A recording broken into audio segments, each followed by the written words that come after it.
Cricket से जुड़ी तमाम खबरें, वर्ल्ड रिकॉर्ड, आईसीसी रैंकिंग और आने वाली सीरीज के शेड्यूल से बाखबर रहने के लिए सब्सक्राइब करें बी ऑफिशियल चैनल को और दबाएं बेल के बटन को ताकि आप हमारी लेटेस्ट वीडियो सबसे पहले देख सकें। शुक्रिया।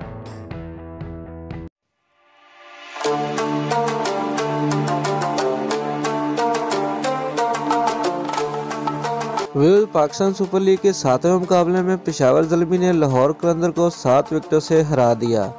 दुबई स्पोर्ट्स सिटी में खेले जा रहे इस मैच में लाहौर कलंदर की जानब से दिए गए 79 रन के हदफ के तवाक़ुफ़ में कामरान अकमल और इमामुल हक ने पेशावर ज़ल्मी के लिए इनिंग का आगाज़ किया।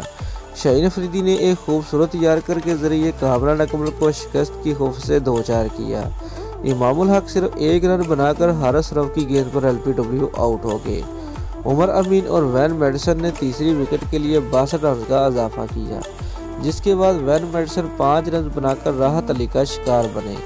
इससे कबल पेशावर ज़ल्मी ने लाहौर कलंदर के खिलाफ टॉस जीतकर पहले फील्डिंग करने का फैसला किया, जिसके बाद हसन अली ने लाहौर कलंदर के टॉप ऑर्डर को इब्तिदा ही में तहस नहस करते हुए फ़खर जमान, सुहेल अख्तर, एबी डिविलियर्स और ब्रेंडन टेलर को आउट कर दिया। डेविड ने 18 रन बनाकर मज़ाहमत की, ताहम कैरोन पोलार्ड ने उनकी इनिंग का खात्मा किया। विलजीवन सिर्फ 1 रन बनाकर इब्तिसाम शेख की गेंद पर एलपीडब्ल्यू आउट हो गए। हसन खान भी 7 रन बनाकर इब्तिसाम शेख की गेंद पर कामरान अकमल के हाथों स्टैंप आउट हुए।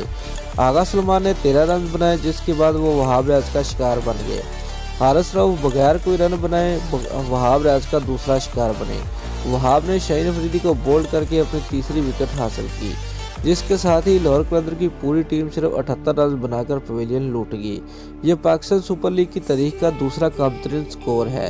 लाहौर कलंदर के मुस्तकिल कप्तान मोहम्मद हफीज इंजरी के बाद मैच में शिरकत नहीं कर रहे थे, जबकि उनकी जगह एबी डिविलियर्स टीम की क़यादत कर रहे हैं। मोहम्मद हफीज कराची किंग के खिलाफ मैच के दौरान हाथ पर गेंद लगने की वजह से जख्मी होकर मैदान से बाहर चले गए थे। दोस्तों, अगर आपको हमारी ये वीडियो पसंद आई है तो लाइक और कमेंट लाजमी करें और हमारे चैनल को सब्सक्राइब करना मत भूलिए। शुक्रिया।